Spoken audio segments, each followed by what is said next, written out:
새 정치가 한마디로 새 정치, 버드, 날아다니는 새 정치가 되어버렸습니다.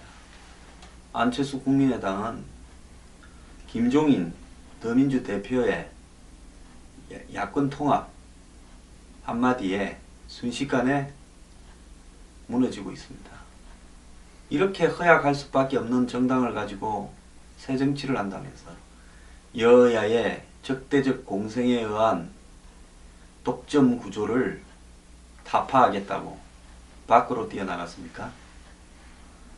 자, 저는 2011년 안철수가 처음 9월달에 등장해서 서울시장 운운할 때부터 안철수의 새 정치는 사기라고 생각했습니다.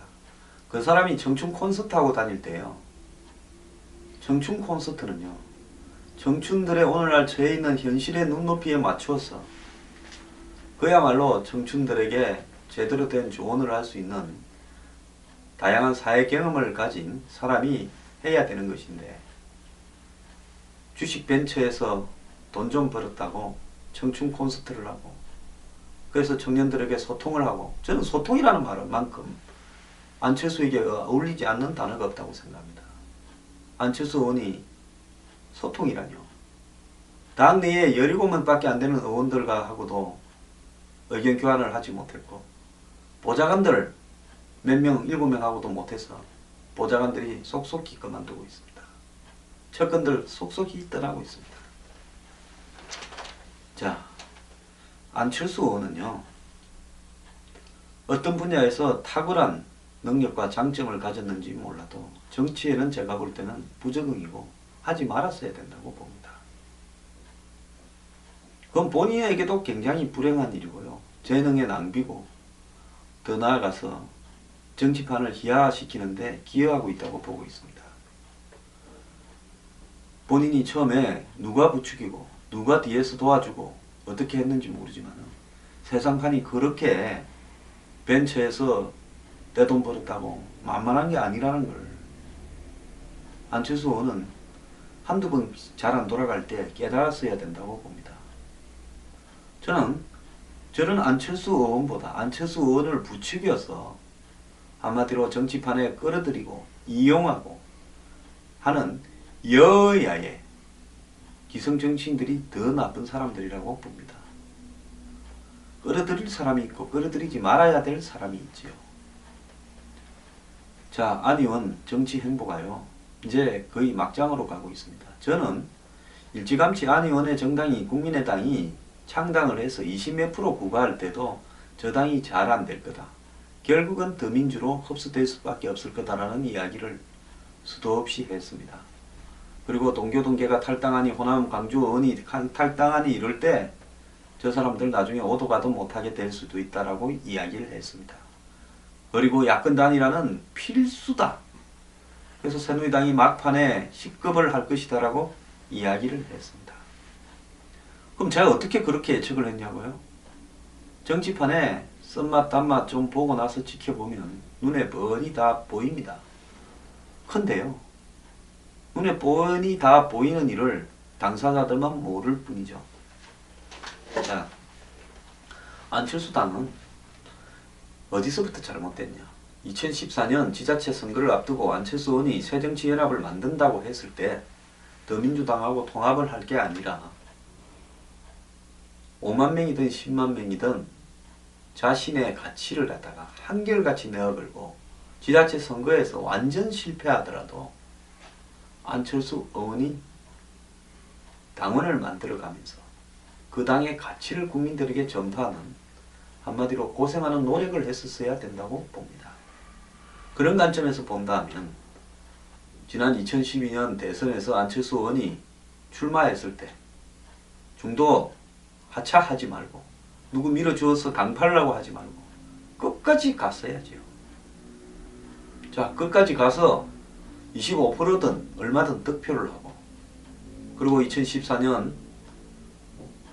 총선에서 그 지자체 선거에서 또 자신이 서울시장에 나오든 어디에 나오면서 계속 한결같은 가치를 가지면서 국민들에게 반복적으로 제3당의 가치를 전파해 왔다 하면 지금쯤은 안철수 의원은 더민주당을 허물고 자신의 당으로 아마 야당 의원들 상당수를 흡수해 있을 수 있는 위치에 있을 겁니다.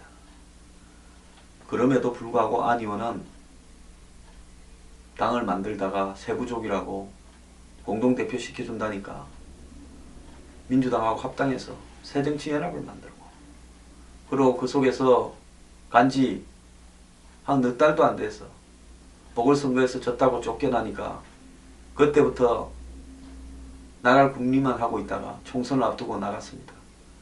공천 못 받을 만한 사람들 몇 명이, 진노한테 밀린 사람 몇 명이 부추기니까 뛰쳐나갔습니다. 김한길 의원이 뭐 여야의 창조적 파괴가 필요하다, 여당에서도 오고 야당에서도 오고 할 거다. 창조적 파괴 됩니까? 내가 봤을 때 대한민국 정당이요, 여야가 해쳐서 모이는 창조적 파괴를 한다는 것은 불가능한 일이라고 보고 있습니다. 그렇게 정치를 오래 하고 기술자라는 김한길 의원이요, 기술자는커녕 이제 초보자로 기술 훈련을 배우러 다시 입교를 훈련학교에, 정치 훈련학교에 입교를 해야 될 상황입니다. 그래가지고 서로 생각도 다르고 의사도 다른데도 한때 뭉쳐서 물과 기름처럼 안철수 의원의 주변에 있는 사람과 동교동이나 광주 전남의 의원들은 절대로 융합될 수 없는 근본적인 문제가 있습니다. 어제 TV에 보인 한 장면이 그걸 입증합니다. 국민의당에서 박지원 의원이 입당하고 난 다음에 안철수, 건노가 같이 입당했죠. 박지원 3명이 환담을 하는데 좌장의 자리에, 가운데 자리에 건노가 의원도 아니죠. 건노가 고문이 앉아있고, 지금은 고문인가도 모르겠습니다만 맞은편에 박지원 있고 그 맞은편에 안철수 있습니다. 그 테레비 앞에 나오는 그림이 보여주는 것은 뭐냐면, 자기 당의 당대표고 박지원이 입당을 했으면 안철수 의원이 상석에 앉고 박지원이 그 옆에 앉고 그 다음 맞은편에 건노갑이 앉아야 정상적인 정당인 걸 보여주는 거죠. 최소한의 권위조차도 인정을 하지 않는다는 겁니다. 정치판에 나이가 많고 무슨 뭐 오래된 원로라도 원로는 원로지요. 당대표는 아니지 않습니까? 자, 결국 안 의원은 자기의 이 대권을 한 어떤 욕심 때문에 이번에 탈당을 했다라는 김종인 대표의 지적이 옳을 수밖에 없는, 그걸 입증하는 위치에 내몰릴 겁니다. 어제 안 의원은 임시사장의 비겁한 공작이다, 정치 공작이다. 자, 여기서 임시사장은 진노가 잠깐 맡겨놓은 김종인을 이야기하는 거고, 야권 통합제의는 정치 공작이다, 이렇게 이야기하는 거겠죠. 자, 그 이전에 김 대표가, 안철수 대표가 더민주를 탈당한 기본적 동기는 본질적으로 내년 대선에서 후보가 꼭 돼야 되겠다 생각한 거다. 더민주에 있다가는 문재인을 이길 수 없기 때문에 나간 거다, 이렇게 이야기를 했습니다. 지금도 그런 생각에서 벗어나지 못해 통합에 대해 반대 의견을 낼 수밖에 없을 거다, 이렇게 말했는데요. 자, 그리고 김종인은 이런 말했습니다. 국민의당 김한길이 일당 질주 허용은 막아야 된다, 총선에서. 이렇게 말한 걸 보면 통합에 긍정적인데, 근데 문제는 김 의원이 혼자 당을 운영하는 게 아니라 여러 사람이 의견이 일치해야 가능한데, 지금 국민의당에 안철수는 반대하고 김한길이나 천정배는 통합에 찬성하는데, 이래가지고 이 야권 통합이 제대로 되겠느냐, 당대 당으로, 이런 이야기를 한 겁니다.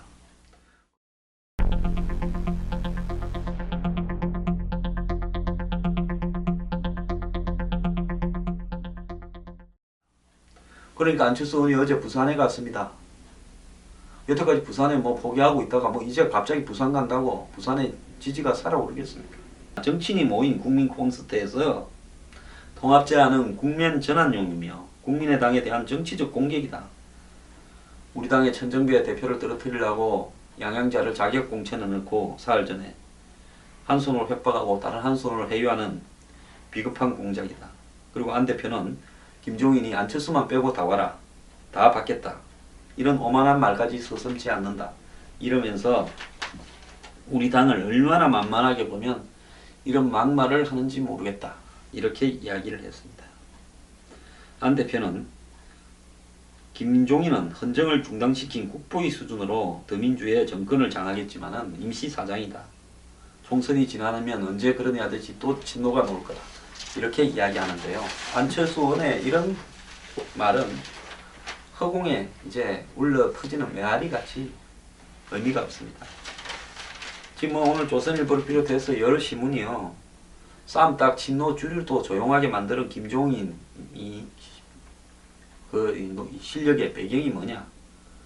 필리버스터도 끝내고 필리버스터도 응원하지 말라고 문재인에게 경고도 하고 수술을 거침없이 단칼에하고 야권 통합이나 이런 부분을 전격적으로 제의해서 국민의당을 완전히 흔들어버리고 야당의 주류에서 죽 서서 개줬다고 이래도 뭐 자기는 대장 체질이라고 점점 목소리를 높이고 있습니다. 뭐 이 사람 저 잘합니다.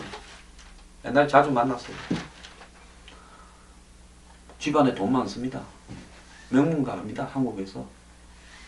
뭐 할아버지 초대 대법원장, 아버지 서울지방법원장 일찍 돌아가셨죠. 그리고 장인이 한일원행장, 장인의 형님이 김정영 청와대 비서실장 박정희 대통령 때 9년 반을 했죠. 부인이 이화여대 교수를 하셨죠. 돈도 많고 집안도 좋습니다. 이분이 희한한 거는 서울 한국 외대를 나왔습니다. 서울대나 스카이가 아니고요. 뭐 사연이 좀 있었겠죠.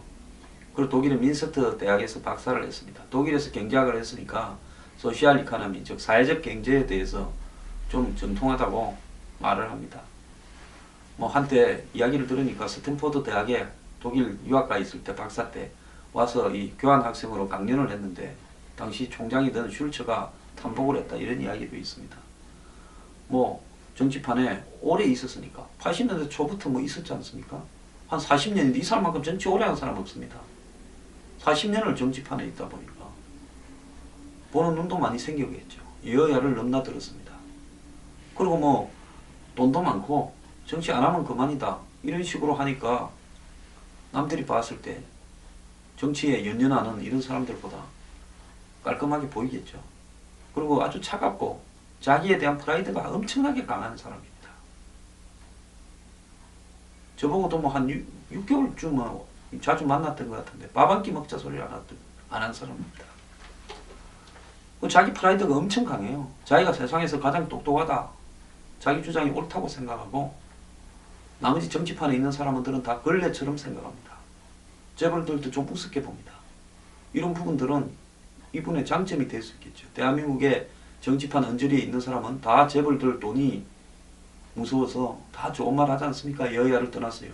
친노도 그랬고요. 근데 이 양반은 재벌도 우습게 이야기를 합니다. 심지어 뭐 새누리당에 와 있을 때 박근혜 당시 후보나 비대위원장하고도 한두 번 싸운 게 아니고 투가면 안 하겠다 해서 맨날 때리러 갔지 않습니까? 제가 참 안타깝게 생각하는 건요. 집권을 하고 나서 뭐 이분이 어쨌든 박근혜 대통령이 집권하는데 복지 확충이나 경제 민주화 이런 이야기를 해서 도움이 좀 됐습니다. 그거 안 했으면 선거가 더 어려웠을 수 있겠죠. 꼭 뭐 이분 때문에 뭐 당선됐다 이렇게 말하는 것은 무리고 과장이라고 저는 보고요. 그러면 이분한테 무슨 뭐 국가경제자문회의라든지 이런 역할을 맡겨서 적당히 잘 대우를 해서 이 경제정책에 대한 자문을 듣는 식으로 성의를 다했다면 일이 되지 않았을 건데 또 뭐 집권 이후에는 그동안 애 많이 먹였으니까 꼴도 보기 싫다고 내팽개쳤습니다. 그러니까 싫은 소리 좀좀 하다가 나중에는 이제 떠난다 하고 공식으로 떠난다 선언을 했죠. 그러니까 문재인이 날름 1월 12일 날 집으로 찾아가가지고 도와달라 하고 이분 또 성격이 그랬을 거예요. 안 한다 하면서 정권을 다 드리겠다니까 예스 했을 겁니다. 이분 정치 욕심 많습니다. 본인이 비례대표를 할 수 있고요. 하고 안 하고가 중요한 게 아니라 대선까지 가려고 야권을 끌고 가려고 생각하고 하고 있고 총선 끝나고 집에 갈 생각은 전혀 없고 본인은 지금 총선을 이겼다고 생각하면서 이렇게 할 겁니다. 그런데요. 정치판이 전부 다가 솔직히 뭐 내가 이번에 공천 못 받으면 어떡하나 내가 대선 후보 못 되면 어떡하나 또 내가 어떤 특정 계층을 적이 되면 어떡하나 이런 부분에 연연해 하는데 이 사람 뭐 집안 좋고 돈 많아서 이제 야당의 대표까지도 함 했으니까 팔자에도 없는 그렇지 않습니까? 얼마 전까지 여당에서 뭐 대통령 만드는데 핵심으로 있다가 이제 야당 대표까지 했으니까 아니 뭐 이것만 하고 가도 족보에서 크게 남을 거다. 아버지도 야당의 대표라면서요. 국민의당 지금 안철수당하고 이름이 똑같습니다. 이 띄어쓰기 하나만 다릅니다. 아버지에 의해서 야당 대표함 했으니까 뭐 원도 풀었을 겁니다. 그러니 그냥 이 꼼꼼한 특유의 성격과 이건 치밀해요. 정치인들 일반 사람들 머리 쓰는 거나 아는 지식 내용보다 훨씬 치밀하고 용의주도합니다. 그래서 사심 없이 툭툭 던지는 걸 하니까 당할 사람이 별로 없지요. 그래서 제가 이야기하는 게 새누리당이 안보 프레임, 입법 통과 프레임을 가지고 자꾸 야당을 걸고 총선까지 끌고 가려면 하면 안 될 거다. 이제 그거 그만하고 경제민주화, 경제 실정에 대한 공격으로 들어올 거니까 그거 잘 대비하라고 제가 한 두어 달 전부터 이야기를 해왔습니다. 특히 김종인 들어오고 난 다음부터 김종인이 이야기하는 여당에 대한 공격, 정권에 대한 공격에 대한 이 언어와 또 공격하는 논리는 지금까지 친노나 이런 쪽에서 공격한 논리와는 차원이 좀 다를 거니까 그걸 대비하지 못하면 총선이나 대선이 쉽지 않을 수 있다 이야기했습니다. 그런데 그 뭐 영감 뭐 하겠나 하고 했습니다. 근데 밖에서 놀던 영감 한 명이 당에 들어와서 지금 지고 흔들고 지금 온 국민이 쳐다보고 있습니다. 세상에 이 뭡니까? 노인이 어떻게 제기하는가 뭐 지켜보는 리얼리티 프로그램입니까? 대한민국의 여야의 정치 수준이 그만큼 허약하고요. 컨텐츠도 없고 한마디로 상류 기득권이나 대기업 재벌들한테 놀아나고 있기 때문에 이런 사람이 하나 오니까 흔들리는 겁니다. 아무것도 머리 든 것도 없는 운동권들, 건달들이 국회의원들을 하고 있고 다른 거 다 해보고 할 일이 없어가 부잣집 도령들이 마지막으로 국회의원이나 해야 되겠다고 선의에 하고 있으니까 이런 사람 하나가 와서 정치판이 흔들리는 겁니다. 이것도 굉장히 비정상인 겁니다. 저는 김종인 씨가요 천재라고도 생각하지 않고 탁월하다고 생각하지도 않습니다. 근데 수준들이 여야가 워낙 발바닥이었으니까 이런 사람이 조금 흔드니까 흔들리고 새 정치인이 뭐니 해서 똑똑하고 잘났고 박사 어쩌고 저쩌고 하는 안철수는 죽도 못 쓰고 있는 겁니다. 김종인은 안철수를 4번 만났다고 이야기를 했습니다. 김종인이 안철수를 바라보는 것은 발바닥에 때만큼 바라볼 겁니다. 이게 정치판이요 앞으로 김종인에 의해서 흔들릴 건데요. 이거야말로 대한민국의 정치판 수준이 한마디로 트럼프에서 흔들리는 공화당 수준보다도 더 발바닥이다라는 걸 입증하는 겁니다.